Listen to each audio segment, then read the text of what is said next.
Pendidikan Pancasila yang terhormat Bapak Agung Nugraha, di mana anggota dari kelompok 1 yaitu saya sendiri yaitu Jrita Adistia Dan saya Nilam Darmayanti. Saya Narodia, Saya Nazila Pratiwi. Saya Yaniat Arbasarli. di mana materi yang akan kami jelaskan adalah tentang konsep ideologi Pancasila sebagai ideologi negara, di mana materi pertama yang akan dijelaskan kepada saya sendiri. Baiklah, materi pertama yang akan saya jelaskan tentang pengertian konsep Pancasila sebagai ideologi negara, di mana pengertian konsep Pancasila sebagai ideologi negara, istilah ideologi berasal dari kata idea yang artinya gagasan, konsep, pengertian dasar, cita-cita, sedangkan logos berarti ilmu. Ideologi secara etimologis artinya ilmu tentang ide-ide atau the science of ideas atau ajaran tentang pengertian dasar. Menurut KBBI, ideologi didefinisikan sebagai kumpulan konsep bersistem yang dijadikan asas pendapat yang memberikan arah dan tujuan dan untuk kelangsungan hidup. Ideologi juga diartikan sebagai cara berpikir seseorang atau suatu golongan. Dalam pengertian tersebut, Anda dapat menangkap beberapa komponen penting dalam sebuah ideologi, yaitu sistem, arah, tujuan, cara berpikir, program, sosial, dan politik.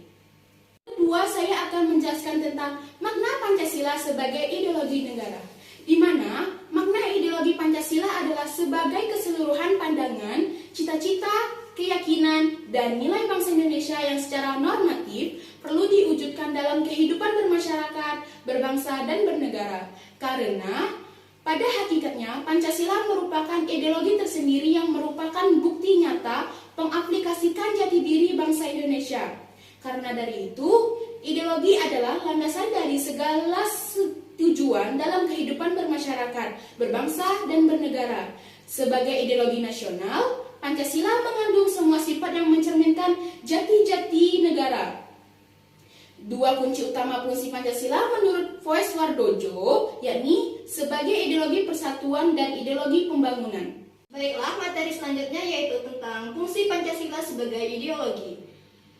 Pancasila sebagai dasar negara Indonesia dan pandangan hidup bangsa Indonesia merupakan sebuah tuntunan bagi setiap elemen-elemen negara yang wajib dijadikan pedoman dalam hidup. Baiklah, selanjutnya, Pancasila sebagai dasar negara mempunyai beberapa fungsi. Yang pertama, Pancasila sebagai pedoman hidup. Pancasila berperan sebagai dasar setiap perundang-undangan di Indonesia. Pancasila haruslah menjadi sebuah pedoman dalam mengambil keputusan dalam menghadapi sebuah masalah. Yang kedua, Pancasila sebagai jiwa bangsa. Pancasila haruslah menjadi jiwa dari bangsa Indonesia. Pancasila yang merupakan jiwa bangsa harus terwujud dalam setiap lembaga maupun organisasi dan insan yang ada di Indonesia. Ketiga, Pancasila sebagai kepribadian bangsa. Pancasila lahir bersamaan dengan lahirnya bangsa Indonesia. Kepribadian bangsa Indonesia sangatlah penting dan juga menjadi identitas dan merupakan ciri khas bangsa Indonesia dalam sikap mental dan tingkah lakunya, sehingga membedakan dengan bangsa lain. Keempat, Pancasila sebagai dasar hukum. Pancasila menjadi sumber hukum dari segala hukum yang berlaku di Indonesia. Dengan kata lain, Pancasila sebagai dasar negara tidak boleh ada satupun peraturan yang bertentangan dengan Pancasila. Pancasila tercantum dalam ketentuan tertinggi yaitu pembukaan Undang-Undang Dasar Negara Republik Indonesia. Baiklah, saya akan melanjutkan materi tentang fungsi umum Pancasila. Fungsi umum Pancasila terbagi menjadi 4, yaitu 1. Pancasila sebagai panduan hidup bangsa Indonesia. Artinya, Pancasila dapat digunakan sebagai panduan dalam menata kehidupan berbangsa dan bernegara sesuai dengan nilai-nilai kehidupan yang ada. Yang kedua, Pancasila sebagai sumber segala sumber hukum. Artinya, Pancasila dapat digunakan sebagai sumber hukum dari segala sumber hukum yang ada di Indonesia dalam menjalankan kehidupan bernegara. Dan yang ketiga yaitu Pancasila sebagai perjanjian luhur. Artinya, Pancasila memiliki makna perjanjian yang luhur karena Pancasila dibentuk sesuai kesepakatan bersama. Dan yang terakhir keempat, yaitu Pancasila sebagai falsafah hidup bangsa Indonesia. Artinya, Pancasila mempunyai makna sebagai satu asas yang mengandung nilai-nilai dasar yang berkewenangan yang telah kita yakini dan kita patuhi. Sehingga asas tadi kita jadikan arah pembangunan kehidupan sekarang atau masyarakat untuk menjawab masalah-masalah yang tidak dapat secara teknis atau praktis. Dalam arti ini, filsafat mempunyai konotasi sebagai sifat atau pandangan hidup. Selanjutnya yaitu fungsi pokok Pancasila terbagi menjadi dua, yaitu 1. Pancasila sebagai pandangan hidup. Artinya, Pancasila adalah pemberi petunjuk dalam mencapai kesejahteraan dan kebahagiaan lahir dan batin dalam masyarakat yang beraneka ragam sifatnya.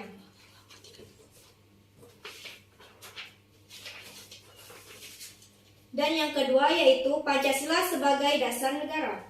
Artinya, Pancasila adalah merupakan sumber dari segala sumber yang berlaku di negara kita. Oleh karena itu, digunakan sebagai dasar untuk mengatur penyelenggaraan negara, termasuk di dalamnya seluruh unsur-unsur yakni pemerintah, wilayah, dan rakyat. Baiklah, saya akan melanjutkan materi tentang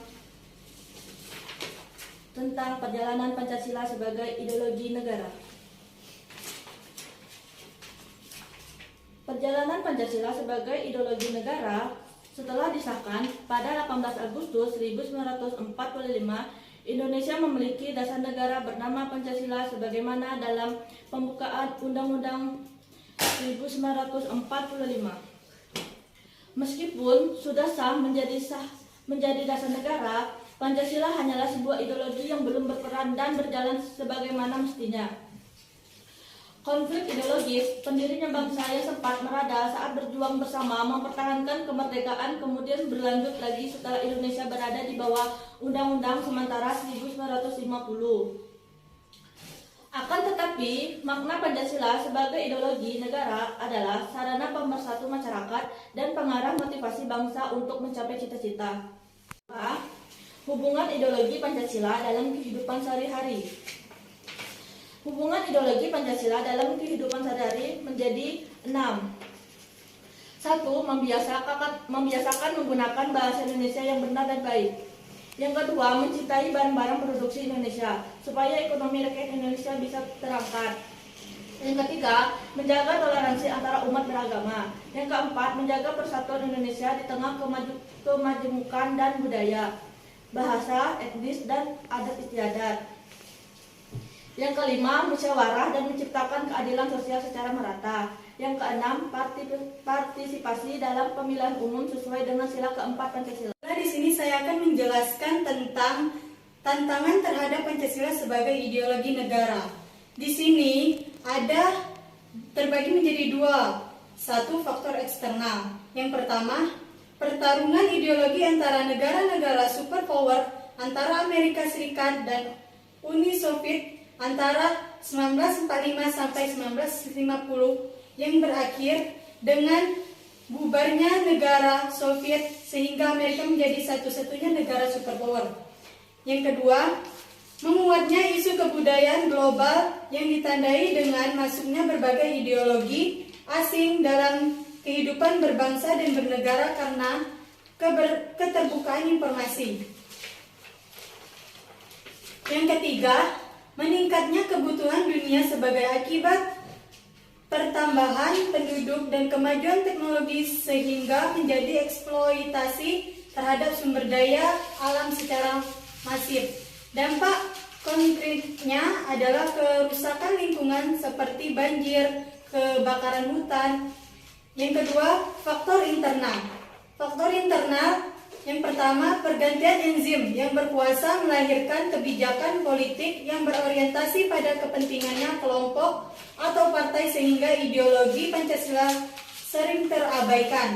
Yang kedua, penyalahgunaan kekuasaan atau korupsi mengakibatkan rendahnya kepercayaan masyarakat terhadap enzim yang berkuasa sehingga kepercayaan terhadap ideologi menurun drastis. Sekian presentasi dari kami. Semoga presentasi kami dapat bermanfaat untuk kalian semua. Sekian dari kami. Kalau ada kata salah, terima kasih. Wassalamualaikum warahmatullahi wabarakatuh.